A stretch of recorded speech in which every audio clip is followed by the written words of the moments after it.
maalin wanaagsan daawadayaal qodobada wararka maanta waxa ugu waaweyn wararkii ugu dambeeyay Sacuudiga oo 5,000 oo askari u tababarayo dawladda federaalka Soomaaliya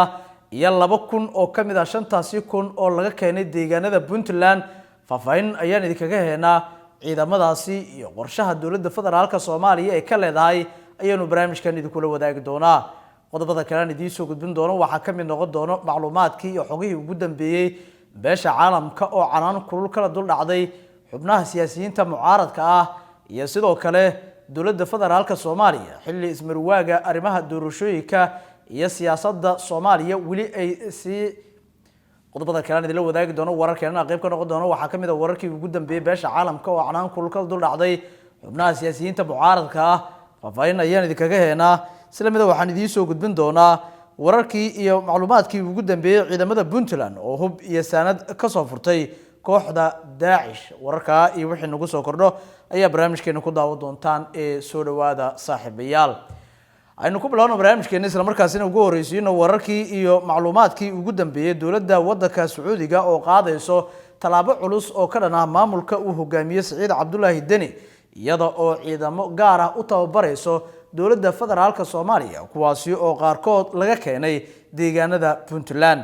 haddaba warbixinno isi soo tarayo ayaa ku waramayay in dawladda Sacuudiga ay hadda wado qorsho oo ay wafdi military oo Sacuudiga ka socdo ay ku soo booqdeen Soomaaliya isla markaasina dawladda federaalka ay kaga gacansinayaan tababarida ciidamo gaaraya ilaa iyo 5,000 oo askari wafdigan oo booqday laba xero oo ku kala yaalo magaalooyinka Guraceel ama niraday magaalada Guraceel ee gobolka Galgaduud kuwaasi oo lagu tababarayo ciidamo hoostaga dawladda federaalka ah ee Soomaaliya booqashadan ayaa qayb ka ah barnaamij ay maalgelinayso dawladda Sacuudiga kaasi oo lagu tababarayo cutubyo ciidan oo markaasi la qorsheenayo inay ku biiraan ciidanka xoogga dalka Soomaaliya doorkoodana saadka iyo sidoo kale tababarka ay qaadanayso dawladda waddanka Sacuudiga xogaha la helay ayaa sheegaya in barnaamijkan uu gaarsiisan yahay tababarka 5,000 iyo sidoo kale 107 askari kuwaasi oo ku kala sugan laba xero oo uu wafdiga Sacuudiga ka socdo ay booqdeen haddaba askartaasi ayaa waxa la sheegay inay ku jiraan ku dhawaad 2,000 oo dhalinyaro ah oo laga soo qoray deegaanada Puntland halka ciidamada kaleetana laga soo aruuriyay gobolo kala duwan oo dalka ah tababarkan ayaa la qorsheenayaa in uu socdo muddo 9 bilood ah si ciidamada loo siiyo xirfadaha asaasiga ee militariga iyo nidaamka howlgalada iyo tababarada la xiriira dagaalka wararka ayaa intaasi ku sii daraya tababarkan inay bixinayaan macallimiin militari oo ajaanib ah kuwaas oo ka kala socda dalalka Romania, Ukraine, Koonfur Afrika, Colombia dawladda Soomaaliya wili waxa aysan faafahin ka bixin ama aysan si rasmi uga hadlin qaabka loo soo xulay tababarayaasha iyo nooca tababarka ay ciidankan ay siinayaan maadaama ciidankan ay yihiin mid si aad ah loo diyaariyay haddaba waxa jira heshiis hore oo dhaxmaray Sacuudiga iyo sidoo kale dawladda Soomaaliya oo arrinka kani quseeyo booqashada wafdigan ayaa waxay ku soo aadaysaa dhowr bilood kadib markii Soomaaliya iyo Sacuudigu ay kala saxdeen heshiis ku saabsan iskaashiga difaaca iyo militariga heshiiskan oo 9 February 2026 lagu saxiixday magaalada Riyadh ayaa lagu sheegay inuu xoojinayo xiriirka difaaca tababarka ciidamada iskaashiga dhinacyada labada dal danaha ay wadaagaan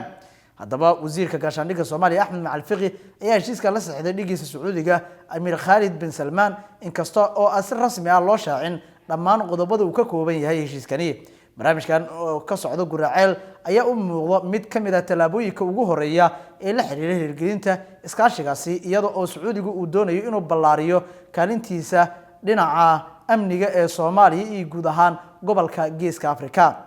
haddaba dawladda federaalka Soomaaliya sanadadii la soo dhaafay heshiisyo tababar iyo taageero militari ayay la gashay dalal kala duwan oo gobolka ah waxaana dalalkaasi ugu waaweyn dalalka Turkiga, Mareykanka, Imaaraadka Carabta, Masar, Eritrea iyo Uganda kuwaasi oo dhamaantood heshiisyo difaac ay la gashay dalalkan ayaa tababar cusub oo kala duwan waxa ay siiyeen ciidamo ka tirsan kuwa Soomaaliya balse marar badan waxa soo baxay walaac ku saabsan isu dabarid la'aanta barnaamijyada kala duwanaanshaha habka tababarka iyo cidda amarka siinaysa ciidamadan marka ay dhameystirtaan koorsooyinkooda loolanka saameynta gobolka marka la fiiriyana aad ayuu u ballaaran yahay balaarinta taageerada militari ee Sacuudiga ayaa ku soo beegmayso xilli ay sii kordhayso tartanka dalalka gobolka iyo quwadaha caalamka ay ugu jiraan saameyn ay ku yeeshaan gobolka Geeska Afrika gaar ahaan Soomaaliya haddaba Soomaaliya waxa ay ku taalaa goob istiraatiiji ah oo isku xirta badweynta Hindiya badda cas iyo gacanka cadmeed waxaana xeebteeda dheer muhiimad gaar ah ay siinaysaa dalalka doonayo inay ilaashadaan marinka ganacsiga iyo sidoo kale amniga badda falanqeeyaasha ayaa aaminsan in tababarada ciidamada iyo maalgelinta mashaariicda amniga aysan ku koobnayn kaliya la dagaalanka kooxaha nabadiidka balse ay sidoo kale ay yihiin dadaalo dalalka shisheeye ay ku doonayaan inay xiriir dhow ay kula yeeshaan dowladda federaaliga ah ee Soomaaliya barnaamijkan ayaa sidoo kale wuxuu ku soo aadaya xilli dowladda federaalka Soomaaliya ay soo wajaheen caqabadaha amni iyo khilaafaad siyaasadeed oo la xiriira hanaanka doorashooyinka xiriirka kala dhaxeeya qaar kamid ah dowlad goboleedyada kamid noqoshada dhalinyaro laga soo qoray Puntland ayaa si gaar ah isha lagu hayaa arinkooda iyada oo la eegayo maadaama wili uu jiro khilaaf siyaasadeed oo u dhaxeeya Puntland iyo dowladda federaalka Soomaaliya ma cadda in ciidamadaasi dowladda federaalku ay si toos ah uga qoratay Puntland iyo in deegaanadaasi ay tagi doonaan kadib marka tababarka uu soo dhamaado mana jiro war rasmi oo ka soo baxay maamulka Puntland oo ku saabsan askarta la sheegay inay qayb ka yihiin tababarka ka socanayo magaalada Guraceel ee gobolka Galgaduud ee Soomaaliya haddaba warbixintaas aragtida ku aadan hoos ayaa nugu reebi kartaa warbixinada kale barnaamijkeena ku jira hal iyo laba haddii aan soo koobno markaan waxaanu fiirinaynaa isla wararka Puntland ku aadan inta aan ka bixin warbixintan oo ku waramaysa in dowladda federaalka ah ee Soomaaliya aan iraade in ciidamada maamulka Puntland hub iyo rasaas aad u culus ay ka furteen kooxda Daesh ciidamada difaaca Puntland oo wali howlgallo ka sii wado aagaga buuraha Calmiskaad ayaa mar kale waxay weerareen fariisimo kooxda Daesh ay ku lahaayeen halkaasi iyagoo jab culus ku gaarsiiyay warsaxaafadeed ka soo baxay Puntland ayaa lagu sheegay in howlgalkan lagu guuleystay oo uu ka dhacay deegaano kala duwan oo ku yaala dhulka buuraleyda isla markaasina la beegsaday goobo gabaad u ahaa kooxda nabadiidka ee Daesh hub iyo sanad culus ayaa ay Puntland sheegtay inay ka furatay kooxdaasi Daesh marka arintaasi laga soo tago dhinaca kale wakiilada beesha caalamka ayaa lagu soo waramaya in cadaadiska ay ku sii kordhinayaan filla Soomaaliya iyo dhinacyada mucaaradka kuwaasi oo u taagla inay xal u helaan ismarwaaga dhaxdooda ah ee salka ku hayo arrimaha khilaafaadka doorashooyinka dhinacyada ayaa laba garab u kala jabay iyadoo Puntland iyo Jubbaland ay banaanka ka istaageen wadahadalada ka socanayo magaalada Muqdisho gaar ahaan xerada Xalane oo ay garwadeenka ka yihiin qaar kamid ah saaxiibada caalamka Puntland iyo Jubbaland ayaa kalsooni daro waxay ka muujinayaan saaxiibada caalamka iyagoo Turkiga aysan u arkin inay yihiin kuwa dhexdhexaad ka ah marxaladda siyaasadda ee Soomaaliya isku soo wada duube talaabooyinkan iyo sidoo kale cadaadiska ka imaanaya xagga wakiilada beesha caalamka ayaa dhinacyadu ku qasbi karo inay dabacay muujiyaan filla Soomaaliya iyo sidoo kale xubnaha mucaaradka ayaa qir kala joogo iyagoo ku heshiin la in midkood uu dabac u muujiyo inkastoo madaxtooyada Soomaaliya horaan ay shaacisay in isu soo dhawaasho ay jirto oo qaar kamid ah axsaabta siyaasadda ay markaasi la qaateen hanaanka xisbiyada in ay doorashada ku dhacdo haddana dhinaca kale waxa muuqanayo in mucaaradka kale ee golaha mustaqbalka aysan u dhameen wadahadalka socanayo oo qaarkood ayaa lagu soo waramaya inay kalsooni dare ka muujinayaan dhinacyada dhexdhexaadiyaasha oo Turkigu ugu muhiimsan yahay dowladda federaalka Soomaaliya door muuqato ayay siinaysaa Turkiga iyadoo isku dhiibtay halka dhinacyada siyaasiyiinta mucaaradka ah ee golaha samata bixinta iyaguna ay xogaha rajo ay ka muujinayaan doorka Turkiga ee wadahadalka balse Puntland iyo Jubbaland ayaa kalsooni darro baaxad leh ka muujinaya Turkiga gaar ahaan talaabooyinkiisa ku aadan in uu ugu xaglinayo dhinaca filla Soomaaliya isku soo wada duube wadahadaladan ayaa qarka u saaran inay burburaan mucaaradka saddex garab ayay u kala jabay yihiin xitaa golihii mustaqbalka ayaa markan kala jabay oo Puntland iyo Jubbaland ayaa wadahadalka Muqdisho ka socdo banaanka ka istaagay golaha samata bixinta oo qura ayaana ku jiro xaaladda ayaa u muuqato mid quusa wixii soo kordhay warbixinadeena kale ayaa ku daawan doontaan insha Allah madaxweynihii toddobaad Sheekh Shariif Sheekh Axmed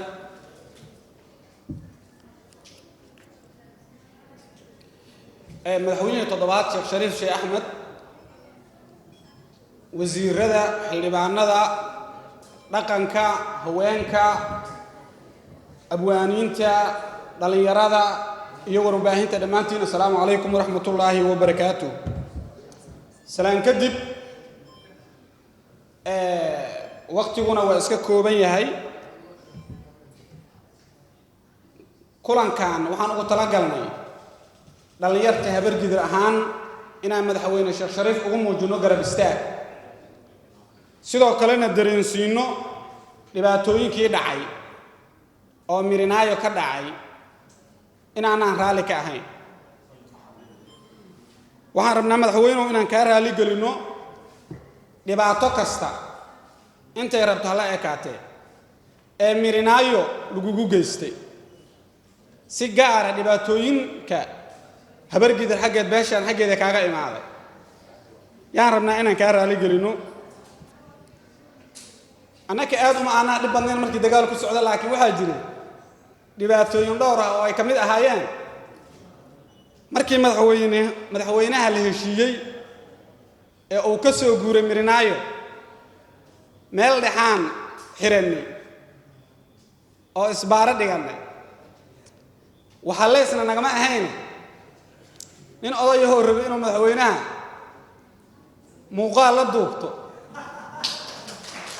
oo la fahmi waaya meel dhexe madaxweynuhu isbaaradaas iyo jidgooyadaas waanu ka raali gelinaynaa lama aanan qabin way naga dhacday waxaan kaloo ka raali gelinaynaa waxaan leenahay wasiir ah oo wasaaradda gaashaandhigga jooga oo shaqada ugu badan oo dawladda u hayo ay tahay inuu mucaarad ka caayo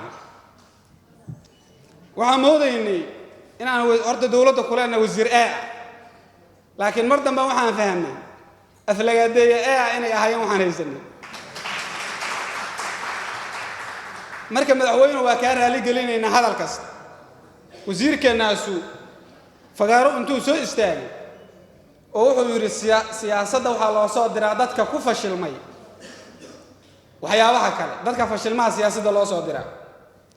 laakiin wuxuu yiri birmadaha kama kaftamo birmaduhu caadi maaha oo fagaaraha la yiri wasiir hadalkiisa inta iska dhaaftay